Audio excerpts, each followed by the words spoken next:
जय हिंद जय भारत। आज मैं आपको बताऊंगा, इतिहास से कुछ पन्ने खोल देता हूं जिसमें आपको 16 अगस्त 1947 के बारे में बताता हूं। 16 अगस्त 1947 मतलब हमारे आजादी का अगला दिन। कौन सा दिन? हमारे आजादी का अगला दिन। ठीक है। तो उस दिन अखबार में क्या छपा गया था? अखबार में छपा क्या, हेडिंग क्या था, टाइटल क्या थे, लोगों के विचार क्या थे, सोच क्या थे? लोग बहुत खुश थे कि हमारा देश आज आजाद हुआ।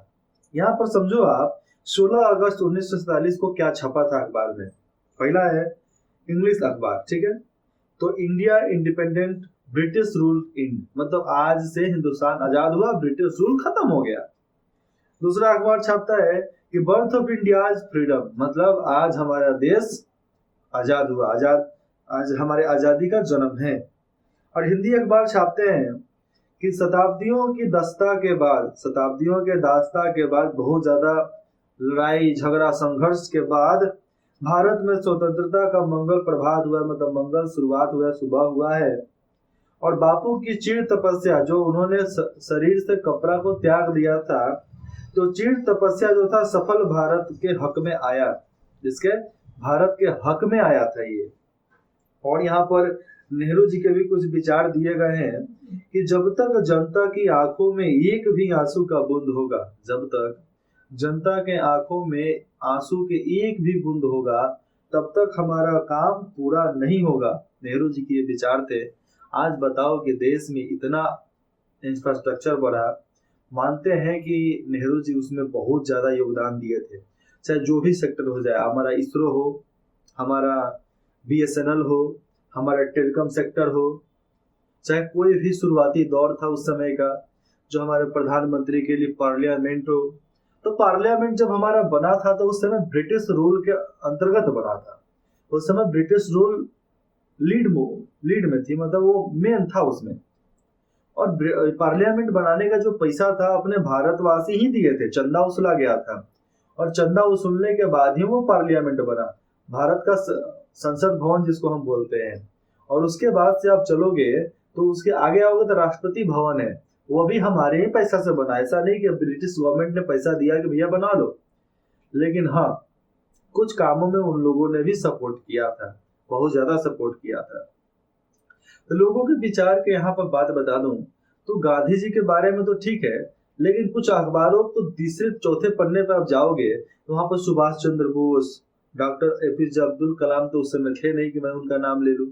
सुभाष चंद्र बोस, उसके बाद से कुछ साइंटिस्ट जो थे उस समय बम बनाने को सिखाते थे, वो भगत सिंह, चंद्रशेखर आजाद, राजगुरु, सुखदेव, इनके बारे में ही बहुत ज्यादा लिखा गया था, जो हिंदुस्तान पार्टी में रहकर अपने देश के लिए लड़ने मरने के लिए तैयार थे। और बाकी हमारे जितने भी सिख परिवार थे उधर के, जितने भी मुस्लिम परिवार थे, लेकिन ये जो सत्ताधारी लोग थे, बिहार और बंगाल के सत्ताधारी लोग, उन लोगों के मन में पता नहीं एक अलग सा राष्ट्र बनाने का कौन सा जुनून चढ़ा, तो उन लोगों ने हिंदुस्तान का 3 टुकड़ा कर दिया। हिंदुस्तान का 3 टुकड़ा किए तो एक बांग्लादेश बना, एक पाकिस्तान बना, और ये अपना पूरा हिंदुस्तान बना। ठीक है।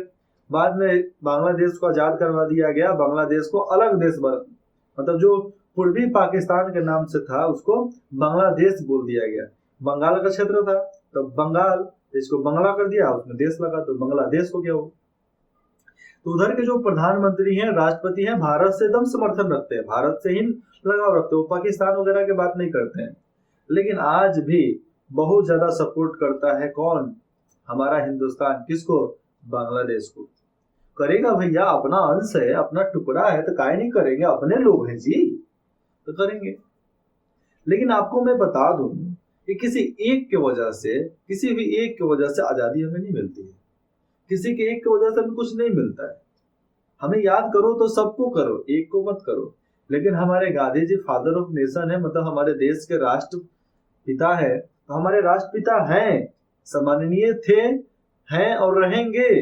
जब तक हमारा देश रहेगा तब तक वो सम्माननीय रहेंगे। आप हमारे पीछे इर्द गिर्द देख सकते हैं, इधर बापू का फोटो है, उधर साइड में होगा, अब देख लो, एक मेरे बैक में है, एक फ्रंट में, एक उसके फ्रंट में है कि नहीं? क्योंकि मैं इनको बहुत ज्यादा मानता हूं। तो उनका एक डायलॉग है, करो या मरो।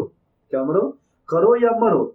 इन्होंने बाद में जब 1947 के पहले, कुछ दिन पहले, एक नारा दिया था, करो या मरो, साला देश हम लोग को आजाद चाहिए, करो या मरो, गोली मारे खाओ, लाठी मारे खाओ, जो भी करे खाओ, लेकिन देश आजाद होना चाहिए। और यही कार्यरत रहते हुए इन्होंने आगे बढ़ा और हमारा देश ये ब्रिटिश गवर्नमेंट के रूल से खत्म हो गया।